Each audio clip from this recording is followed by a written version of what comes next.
آج ہم خداوند کے نہایت مشکور ہیں، اس کے نہایت ہی شکر گزار ہیں ان ساری باتوں کے لیے، آج کے یہاں جانے کے لیے، اس کی حضوری اور معموری کے لیے، اور خاص طور پر جتنی باتیں، جتنے پرستش ہم نے اس کے حضور میں گزرانی ہیں، ان ساری باتوں کے لیے ہم خداوند کے شکر گزار ہیں۔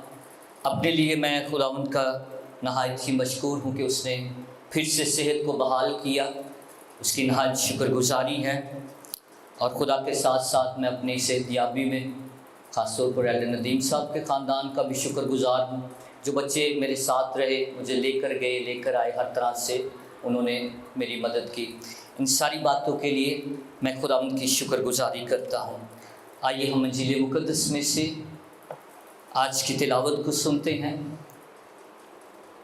ہمارے لیے آج کی انجیل مقدس بمطابق مقدس متی اس کا 10واں باب اور 21ویں آیت سے ہم پڑھنا شروع کریں گے۔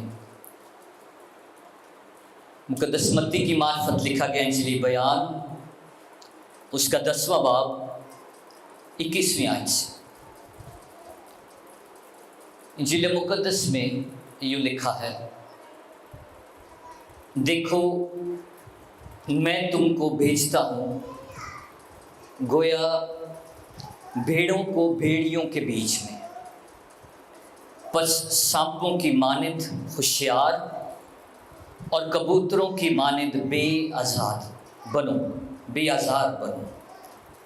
مگر آدمیوں سے خبردار رہو، کیونکہ وہ تم کو عدالتوں کے حوالہ کریں گے اور اپنے عبادت خانوں میں تم کو کوڑے ماریں گے، اور تم میرے سبب سے حاکموں اور بادشاہوں کے سامنے حاضر کیے جاؤ گے، تاکہ ان کے اور غیر قوموں کے لیے گواہی ہو۔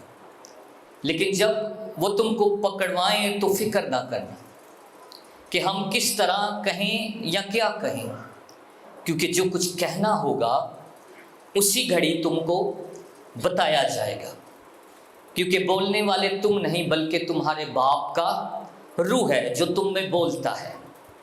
بھائی کو بھائی قتل کے لیے حوالہ کرے گا اور بیٹے کو باپ، اور بیٹے اپنے ماں باپ کے برخلاف کھڑے ہو کر ان کو مروا ڈالیں گے، اور میرے نام کے باعث سے سب لوگ تم سے عداوت رکھیں گے، مگر جو آخر تک برداشت کرے گا وہی نجات پائے گا۔ انجیل مقدس کے پڑھے اور سنے جانے پر اس کی خاص برکت ہو۔ خداوند کا شکر ہو۔ تشریف رکھیے۔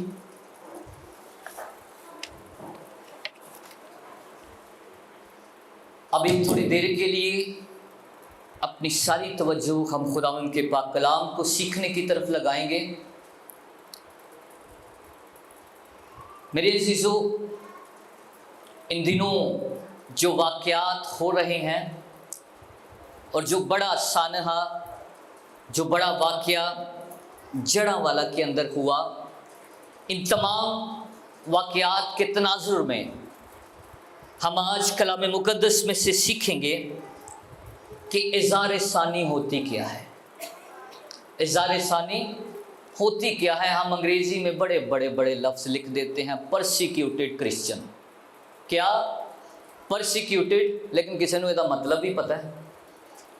کسی کو اظہار ثانی کی سمجھ بھی ہے؟ اظہار ثانی ہوتی کیا ہے؟ کوئی بتا سکتا ہے؟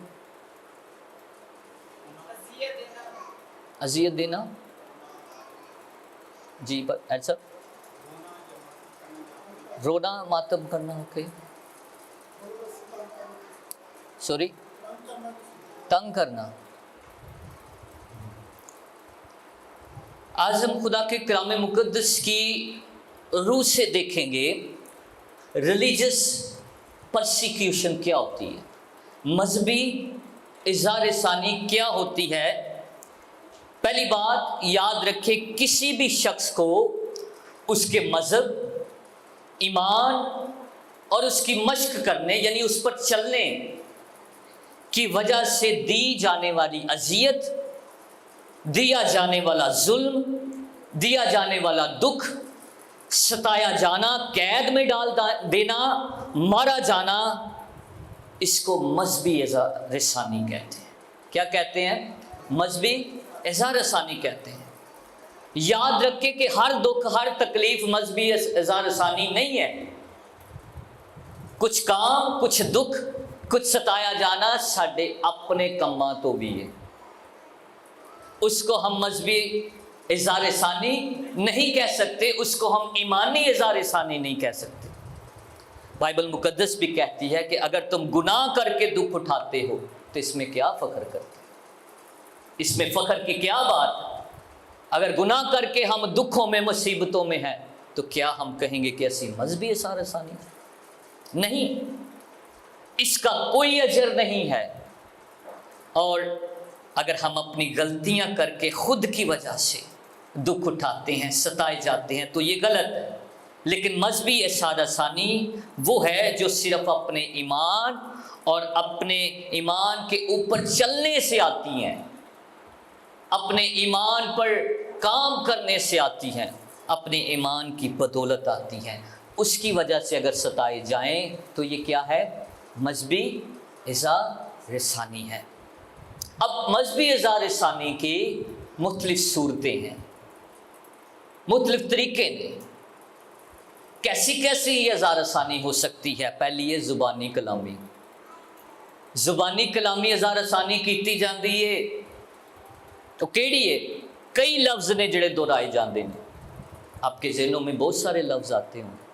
زبان دے نال کی کیتا جاندا ہے؟ دکھ دیتا جاندا ہے، زبان دے نال اذیت دیتی جاندی ہے۔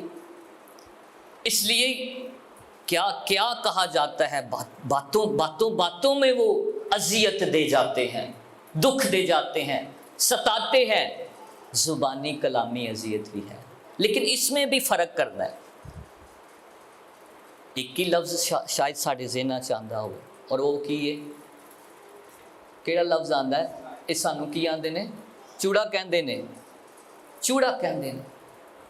لیکن ایک گل چ فرق رکھنا ہے کہ اگر کوئی اپنے کاروبار پیشے کی وجہ سے یا اس کو کوئی نام دیا جاتا ہے تو یہ مذہبی اظہار ثانی نہیں ہے، یہ مذہبی اظہار ثانی نہیں ہے، بلکہ وہ تو اپنے پیشے اور کام کی وجہ سے وہ نام ڈالا۔ فرق کا پتہ چلا؟ اس کو ہم نے فرق کرنا ہے، ٹھیک ہے؟ اگر کوئی صفائی والا ہے اس کو صفائی والا کہا جاتا ہے تو وہ اس کا پیشہ اور یہ کام ہے، لیکن مختلف غلط الفاظ سے بھی ہمیں جو ہے مذہبی اظہار ثانی کا شکار بنا لیا جاتا ہے۔ مختلف جملے کسے جاتے ہیں زبان کے ساتھ، اور ناحق باتیں کہی جاتی ہیں، اور بائبل مقدس کہتی ہے کہ جھوٹ بول کر بھی جو ہے وہ دکھ دیتے ہیں، جھوٹ بول کر۔ اس لیے پہلی صورت جڑی اظہار ثانی دی وہ کیڑی ہے؟ زبان دے نال، کلام دے نال، گلاں دے نال، مختلف جملیاں دے نال۔ لیکن فرق یہ کرنا ہے کہ جتھے ساڈے کماں دی وجہ تو ہے وہ مذہبی نہیں، وہ مذہبی نہیں ہے۔ اس کے بعد جسمانی اظہار ثانی ہے۔ جسمانی چ کی ہوندا ہے؟ جسمانی میں مارا جاتا ہے، جسم کو نقصان دیا جاتا ہے، تھپڑ مارے جاتے ہیں، لاٹھیاں اٹھائی جاتی ہیں، ہتھیار اٹھائے جاتے ہیں، یہ جسمانی اظہار ثانی ہے۔ اور جسمانی اذیت جو ہے وہ بدن کو دی جاتی ہے، ٹھیک ہے؟ پترس کو قید میں تھا، بدن جو ہے وہ قید کر دیا جاتا ہے، یہ کچھ کر نہ سکیں۔ اسرائیل کے بچوں کو، چھوٹے چھوٹے بچوں کو فرعون کے دور میں، موسیٰ کے دور میں کیا کیا گیا؟ مارا گیا ہے، مارا گیا ہے، اسٹفنس کو سنسار کیا گیا ہے۔ تو یہ کیسی اظہار ثانی ہوئی؟ جسمانی ہے، بدن کی ہے۔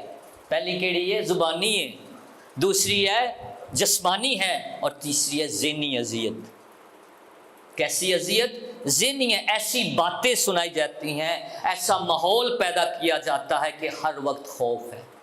آج کل ڈر لگتا ہے، کسے ڈر لگتا ہے؟ خوف میں ہے،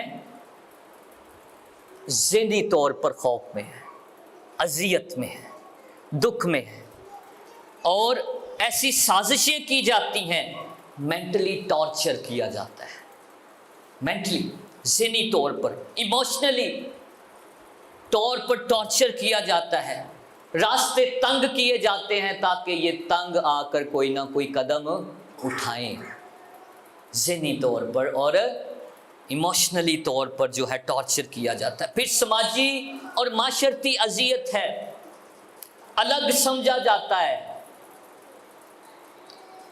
برتن وکھرے ہو جاندے نے، ان کے ساتھ کھانا نہیں ہے، ان کے ساتھ پینا نہیں ہے، ان کے ساتھ ملاقات نہیں رکھنی۔ اس کو کیا کہتے ہیں؟ سماجی اور معاشرتی اذیت ہے، معاشرتی اذیت ہے۔ ایسا سلوک کیا جاتا ہے کہ ان کا اگر برتن کو ہاتھ بھی لگ جائے تو وہ کیا ہے؟ ناپاک ہے، حرام ہے۔ اس لیے میرے عزیزو اظہار ثانی کئی طریقوں سے ہے، کئی طریقوں سے ہے۔ قانونی طور پر بھی اذیت ہے، قانونی طور پر شک لگا دی گئی ہے، 295 شک لگا دی گئی ہے۔ کچھ قانون اور آئین میں ایسا کچھ لکھ دیا جاتا ہے کہ جو بھی اس کے خلاف کام کرے گا مارا جائے گا۔ اور قانونی اور آئینی طور پر اور کون کون سی ہے کہ عہدے نہیں دیے جاتے، عہدوں میں فرق ہے، یہ بھی اذیت ہے، عہدوں میں فرق ہے۔ معاشی اذیت ہے۔ اب معاشی اذیت، مالی اذیت کیسی ہو سکتی ہے؟ محسوس کیا آپ نے اس ملک میں؟ ٹھیک ہے، جاب کا لیول نہیں، ہمیں ہائی رینک کی جاب نہیں مل سکتی۔ اگر جاب نہیں ملنی تو پھر ساڈے کو پیسہ کون نہیں؟ مالی طور پر اذیت میں ہے، اذیت میں ہے۔ کاروبار نہیں چلا سکتے۔ ایک نے ریڑھی لائی ہے نا فروٹاں دی، تو کیا ہوتا ہے؟ اتھوں نہیں لینا، ادھر سے نہیں لینا۔